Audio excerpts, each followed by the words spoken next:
Sal, I can't remember the last time the NFL felt this small. So, NFL Super Wildcard Weekend was, where was the buzz? Parity's killing the NFL. I love it. You weren't getting into Detroit. First of all, the best game of the weekend was last night. We still got two more today because of the snow and everything. It ended up getting pushed back. I know we talked about it Friday. We weren't sure that it was going to get moved, I don't think, at the time. But Yep. I loved it. I'm not saying I loved each game. Some of the games were blowouts. I certainly didn't expect the result that we saw in a bunch of the games. I like the feeling, BT, that it's wide open and that anybody could win. I don't. This came up the other day, and I mean, let's face it, what really draws you to sports outside of your individual teams and the individual rooting interest? Generally, Gambling. that, which is even worse when there's parity because you don't know what the hell to do. Tell me about it, dude. I retired. Yeah, Saturday night was it for me. Rough one. I loved Miami. Oh, that's right. I you loved did. Miami. You I said, you know what? I'm put my money where my mouth is, and then that's it. The Dolphins, they throw the ball backwards all night, but you don't think that it's cool to have I don't. Like the Lions have a chance to go to the Super Bowl. That's the one story, and that's the only story that I'm really like, okay, that's pretty amazing. I work there. Right. I've got a soft spot for Detroit. They are like the Jets in a lot worse. I mean, I think their championship was like 1957, whatever it Their was. first playoff win in 30 years. Since 1991. Right. So no, that I'm really sincerely happy for Detroit. But think about this, Sal. Think about what we thought was going to happen this weekend, and think about what actually transpired. So you have one of the league's best defense. I know the Flacco threw the ball around. That put points on the board as well. But one of the league's best defenses, and they got absolutely smacked by a rookie quarterback. That's a stunner. Number two, you got one of the best offenses, Miami. They score 7 points on Saturday. And then Green Bay, listen, maybe we were a little slow to the Jordan Love party, but if you follow the Packers, 2-5 start, barely kind of squeeze in. Nobody's really taking them that seriously. 7-point dogs going into Dallas against what we think is a really good Dallas team, and they absolutely kicked the crap out of them. I do like some surprises. Don't get me wrong, but this is becoming too common. And the NFL was so built. it's the results of it, like we talked about with the Yes. Final Four. It sounds nice with upsets, but then when you get down to the Final Four, Where's the dynasties? Right, like we don't have the dynasties, which I do I like. need some. But is it about the result of, let's say, the Dallas game because Dallas is such a big team? Do you miss not having them in it now as we move along? Like, even if you root against them, it's fun to have them in it because it makes it feel more important. Like, oh, okay, well, you wanted Dallas to lose, but they beat the Packers and move on. Now you really want them to lose in the divisional round. Now that they're out, it's like, okay, great. Are you looking at it from that way? Like, we don't have those villainous teams anymore? Yeah. Like, even those who despise the Yankees. The Yankees are in a World Series. If you're not a Yankee fan, you root against the Yankees or the Dodgers, whatever. Would you be saying the same thing if Dallas won? I guess is what I'm asking. I would be. I felt like this for a while. I truly have. Like, I watched the games this week, and I feel like it was week 7. Like, what distinguished this weekend from anything else? I can't be alone. This didn't feel big. I think it felt big to me. I enjoyed the game, but I think your point is a good one in that it felt like a normal week because of the inconsistencies that we've seen with these teams. And I think that's just the way of the league now, which I guess plays a part in the parity, which I like it being wide open, but I don't like the fact that there's so much inconsistency. Like, it shouldn't be the best defense in the league gets obliterated in a playoff game. It looks totally nothing like. Same thing with Dallas. The offense and defense, they looked like a team that didn't belong. Like, that shouldn't happen. So Miami, best regular season offense or one of the best, they can't move the football. Scored a touchdown. So are we... And by the way, this happens in other sports, too. Like, think about it in baseball. Teams win 100 games. They're out in the first round. They get an 84-win team, and the Diamondbacks or Phillies going to the World Series, so it means less. Are we at that point in the NFL where the regular season now means less? I think we are. Think about the way these teams attack the first month of the season because nobody played, and I understand this. It's a long season. Right, first 4 weeks. You kind of feeling each other out. Guys haven't played much during the summer, so when you kind of start things up, what's happened now? Week 1, week 2, and I think even kind of seeps into week 3. In essence, that's the laboratory. Getting the rust off, You're not even that worried with September. With the additional wild card team, you got a little more wiggle room. Moving a young. I hate to be that guy who complains right out of the chute here, but I genuinely felt as if I was watching any other NFL week. I will. Except the Jets and the Giants play. I will didn't say, play. though, aside from the quality of play, and basically 3 of the 4 games were, I mean, certainly 2 of them were blowouts. And even the Miami game never really felt like they were going to be able to win that game. You never felt, maybe you're hoping they would cover the spread at some point, and it was officially over where that idiot defensive lineman, Wilkins or whatever, hit Mahomes late. Like, you idiot. Can't do it. Anyway, 3 of the 4 games were basically competitive to where you thought that the winner was in question until last night. So that is a part of it. However, I still felt like it was the playoffs. I still felt like I was into these games. Like, even as much as I watch the regular season games, all of them as much as I can at once, I'm not sitting there locked into a Texans and Browns game. I'm just not. And I was on this one. I like the individual. It did feel still special to me. Saturday night, same thing. I respect that. I wish I felt that feeling. I sincerely did not. I just didn't have it. 877-337-6666. BT and Sal here on The Fan. We are inside of our Town Fair Tire studio. Friends of Town Fair remind you that you always get the guarantee lowest price on name brand tires from Connecticut to Maine. Nobody beats Town Fair Tire. Nobody, honestly, between the officiating, between the streaming services, you play Sunday, you play Monday, you play Thursday. They are making it really tough to the lack of dynasties to love the NFL the way we once did, at least the way I did. All right, let's get to you. Al is in Keyport. BT and Sal. Al, what's happening, buddy? I just told Huff just what you said. It's just there's too much, and it takes away from the great weekend. They overdid it. You know, the parity's good and all that stuff, which makes it great because anybody can win. But there's too much. It's like you said, leading up, they got Monday, Tuesday, Wednesday, Thursday, and it takes away the effect of the big weekend. It's just like any other day. It's you're doing the wash on Tuesday instead of Wednesday. You know what I'm saying? I don't know what you're saying. There was no game on Thursday night going into this weekend. It was set up. Come on, you know what I'm talking about. The regular season, yes. I hate the Thursday night game during the regular season. That's what I'm saying. It's just too much at once. And then when you get to the big game, it takes away from it. It's like the Super Bowl. You wait all day, and then the game is nothing because of all the. Well, I've always felt the Super Bowl was a glorified exhibition. The real football fan, especially if you're talking about going to it, like when your team is in it, but even if you're not just going to it, because I know so few people actually do attend the Super Bowl or NFC Championship games, but the best weekend for a football fan and their fan base is if you happen to host an NFC Championship game. I mean, that's it. The Super Bowl is about everything else. Yeah. And then, by the way, there's the most important football game. We'll get around to the game. We'll get around to it. Think about that. I know. It's that's who's bothered me for years. performing. Yeah. It's the commercials. It's the parties. And then there's a game that means the most that's being played in the middle of it. It has become such a spectacle. It's ridiculous. But I didn't feel like these games meant less because there are games on Thursday or because they added the wild card game. You want to talk about taking away the second bye? Maybe that's a factor here. Adding another team, whatever. Maybe these are factors here as we evolve in sports with more teams being in the postseason. It's not going to be the same. However, I still felt the importance of playoff football. I still felt the special weekend. It's wildcard weekend. And by the way, it's not over. Now, I'd rather it be done on the weekend as opposed to 2 games now on Monday or even just the 1 game on Monday. It feels weird to me. Stretched out. Yeah, give me 3 on Saturday. Give me 3 on Sunday. I'm done with that. Yeah, I would agree with that. But, I mean, back to Al's point, I mean, we've at least, I don't want to speak for anybody but myself, but I've been desensitized to football because it's shoved down your throat. I mean, these Thursdays, I know that this is not really connected to this weekend, but the Thursday games stink. They just stink. They need to figure out a way to change it. I mean, it's unfair. They're not physically ready.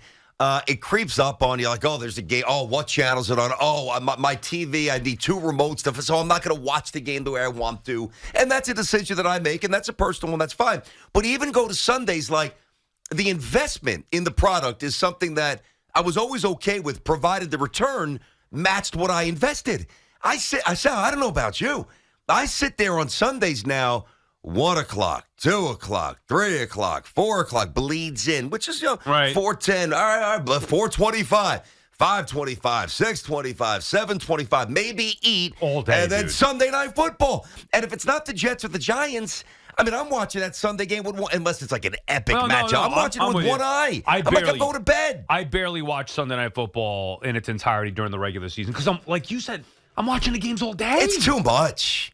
It's too much. And we were just talking about this actually with Jerry off the air. Like the build up to things in life is sometimes better than the actual thing. And there's something to be said about the build up from when the week ends on Monday to then Sunday. Yeah. And now there is no build up because the week ends on Monday. And whether it's fantasy, whether it's gambling, whether it's just being a fan, it's like, boom, you get 2 days.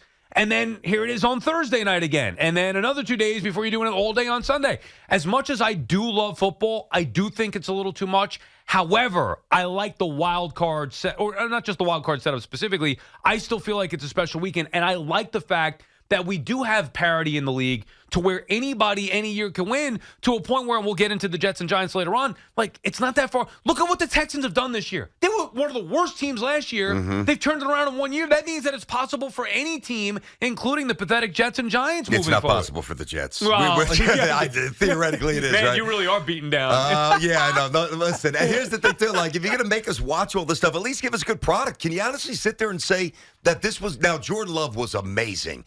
That Dallas defense was pathetic.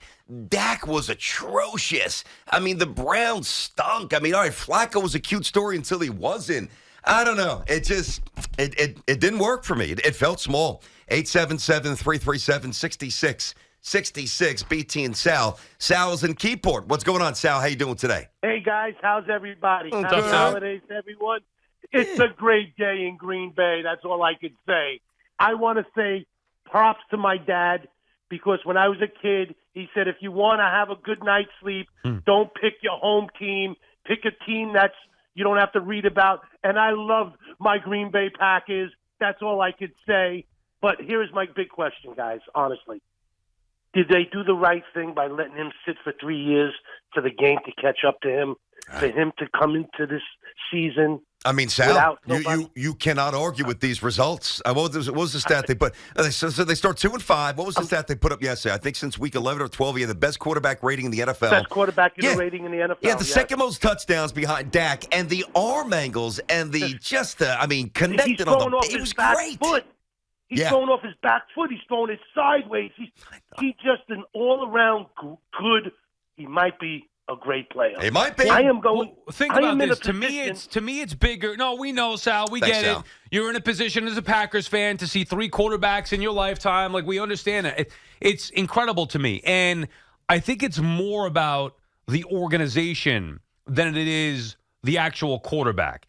If you put Jordan Love, let's say whatever a different team drafted him, and has him start right out of the gate, do you think he would be as good as he looked yesterday? No, he'd be a deer in headlights. He'd probably get hurt if he was on the Jets or the Giants with those atrocious offensive lines, and never he'd be a bust. Never be able to recover. Nope. Most likely, I think you could say the same thing for even the great Patrick Mahomes. Had he not been put in the situation that he was put in Kansas City, he would not be the greatest quarterback ever. He'd be physically gifted. And by the way, he sat the first year. Well, that's what I'm saying. He sat behind Alex Smith. So had he not been in that position with Reed, with learning from Alex Smith, Bieniemy, do you think he would be as great? Probably not. It's about the organization. And back to the Packers for a second. Think about how effing remarkable it is that they've had 3 quarterbacks in 30 years, dude. It's going to be more than that. If Jordan Love stays healthy, it could be 35-ish, 40. I mean, it's unbelievable. It's unfair. It is. It's not right. You go from Favre to Rodgers to now Jordan Love, but it's not just about, they got lucky picking the right players. No, they were smart to pick the right players. They also were even smarter to put them in the right situation to be successful. Hiring the right head coaches, drafting well, developing well. These are all things that, having an offensive line. I mean, think about this, Sal. The wide receivers, one of the key points, too, I don't know if you heard this during the broadcast of that game, but they were talking about how the Packers didn't have, it was Burkhardt and Olsen doing that game, right? They were talking about how the Packers didn't have a number 1 receiver. And they asked Jordan Love if that helped him. Because everybody thinks, you need this guy, you need that guy. Think about it. They got rid of Aaron Rodgers and Devontae Adams, and they're better for it. How could they ever survive without them? They're better for it. And they asked Love specifically, did you think you benefited without having a number 1 receiver, or how was that? And he said, it helped me because I didn't feel the pressure to have to force feed one guy. Meanwhile, you look all over the field, they've got guys everywhere. Wide open, weapons too. Everywhere. Wide Reed, open. Wicks, They're running down you, right? And think about I think that Eli was obviously more mentally equipped to handle this, but I think Eli went through that a little bit with Odell for a spurt. I got to get him the ball guy. Right. And I think we saw that yesterday with Dak and CeeDee Lamb. Right. And they talked Trying to about force that the a issue. lot. Yeah, Yep. trying to force it, which led to really a multitude of mistakes. So, I mean, Jordan Love looks terrific, but still the overall product to me, Parity sounds good. You know, it's a great thing. More fan bases involved. I got news for you.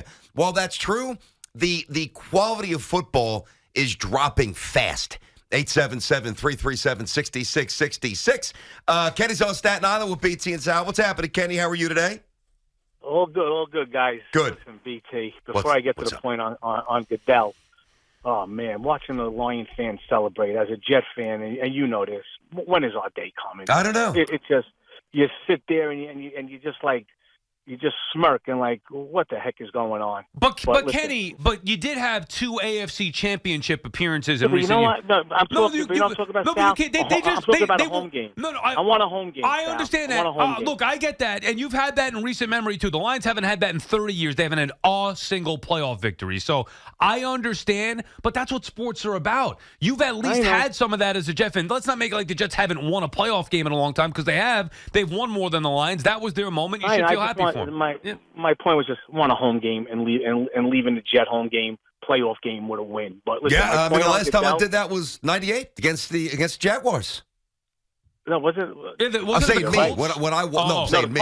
So 41-0. Which was what year was that? 2001, 2001, I think it was. 0102? It was the Colts. Yeah. Right. It was. But listen, getting to Goodell. This guy is so money hungry. Do I got to have my 80-year-old father call me up on Saturday night and ask me where the game is? God. Oh, It's it's ridiculous. You know what? And another thing with Goodell, instead of sitting in Houston, why are you sitting in Kansas City in that freezing weather? Show some Guignon. Goodell. Who It's cares really about ridiculous. Goodell? Guignon. Oh, here's But what I he's know ruining the about. game. Yeah, no, He's Kenny, ruining it's a the game. joke. Listen, this is how hard it was. Now I know that you had Peacock, and ironically, I found out from my son the next day that we actually have it. Well, whatever. So we go out, me and 3 of my buddies in the neighborhood. We're like, all right, let's get some wings, get a couple beers, let's go watch the game, right? So we go to a nice, like a bar, but not quite a bar, but like a bar restaurant. Right. We didn't know for sure if they had the game. We assumed they would have Peacock. We walk in and we see Peacock. It's like the pregame stuff going on. I'm like, all right, great, they got it. We sit down, we order a pint, we order some wings. I get a little roast beef au jus with the gravy, the fries. Great, and I'm gonna settle in for 3 hours, right? All of a sudden, basically the game's starting. The game shuts off. And they put on America's Got Talent. And I'm seeing this dude. He's probably going to look better than we look when we have to dress up like the 2 lunatics that we have to dress up for with the bet that we lost. Some dude is he's basically naked, and he's got these cones over his boobs, lighting them on fire. I'm like, where is the game? Why am I watching this idiocy? Yeah, I'd rather watch that than Tua play quarterback, but. Yeah, exactly. Then, like where we were in the bar, they didn't have Peacock, so we had to finish our meal and then go to the actual bar, and they did have one TV with Peacock. This is the NFL playoffs. Selfish. I can't go nuts about that. Why not? Well, because so greedy. And So many older people couldn't even watch the freaking game. Yeah, I mean, I don't look. I understand that it's not about the $6. It's about the inconvenience to try to. They make it more difficult on you. Yes. However, if I'm being honest, it was not very difficult at all. You sign up for the damn thing. You pay the $6. You could cancel it immediately. The subscription runs out at the end of the month. You go to your Apple TV or whatever streaming device you have. Most people have smart TVs. You throw it on there. I'm shocked that a bar didn't have it. I would think like I couldn't believe it. I'm like, can we sling this from my buddy's phone? I mean, what's going on? Spot. The hell? Oh, my God. 877-337-6666. That's obviously, just a little complaint for the weekend. Yeah. How you got to jump through hoops, or at least a hoop, to watch a playoff game. But the big story, if you guys are just tuning in, the parity to me is now an issue. Parity's good to an extent. When storylines that we followed all year are blown to smithereens within the first 15 minutes of these playoff games, where are we at? I'm just not excited by the product. I'm watching, but I don't like it. It doesn't feel big. Sal disagrees. What do you guys think? BT and Sal on a Monday on The Fan.